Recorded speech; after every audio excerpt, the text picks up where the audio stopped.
حالیہ طوفانی بارشوں کے باعث ملک کے مختلف حصوں میں سیلابی صورتحال کا سامنا ہے۔ عبقری خدمت خلق فاؤنڈیشن کی جانب سے سیلاب متاثرین کے لیے امدادی سرگرمیوں کا آغاز کر دیا گیا ہے۔ عبقری خدمت خلق فاؤنڈیشن جہاں سیلاب سے متاثرہ علاقوں میں غذائی قلت کے باعث متاثرہ خاندانوں میں فوڈ باکس تقسیم کر رہی ہے، وہیں بانی عبقری خدمت خلق فاؤنڈیشن شیخ الوظائف حکیم محمد طارق محمود چغتائی دامت برکاتہم نے پاکستان اور دنیا بھر میں رہنے والے انسانوں کو سیلاب کی آفت سے محفوظ رکھنے کے لیے خاص روحانی عمل آئندہ جمعرات یعنی 31 جولائی 2025 کو کروانے کا اعلان فرمایا ہے۔ جو موجودہ سیلاب ہے اس کے لیے میں ایک عمل کراؤں گا، آئندہ جمعرات پانی کی بوتل کہیں بھی کہیں سے نہ ملے، تسبیح خانے میں پڑی ہے پوری دنیا میں، وہ بوتل جا کے کسی نہر میں ڈال دیں، دریا میں ڈال دیں، سمندر میں ڈال دیں، کہیں پانی میں ڈال دیں، یہ سیوریج کے پانی گٹر نالی میں نہیں۔ آئندہ جمعرات ایک عمل کراؤں گا،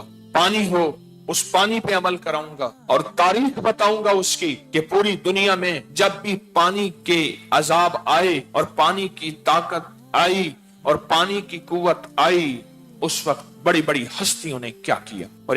صرف 4 لفظوں کا وظیفہ پڑھواؤں گا، صرف 4 لفظ ہیں مختصر سے، جو حدیث سے ثابت، جو قرآن سے ثابت ہیں، اور وہ پانی جا کے پوری انسانیت کی نیت کر کے کسی دریا، سمندر، نہر میں ڈال دیں۔ آئیں عبقری خدمت خلق فاؤنڈیشن کے ساتھ مل کر سیلاب متاثرین کا ساتھ دیں۔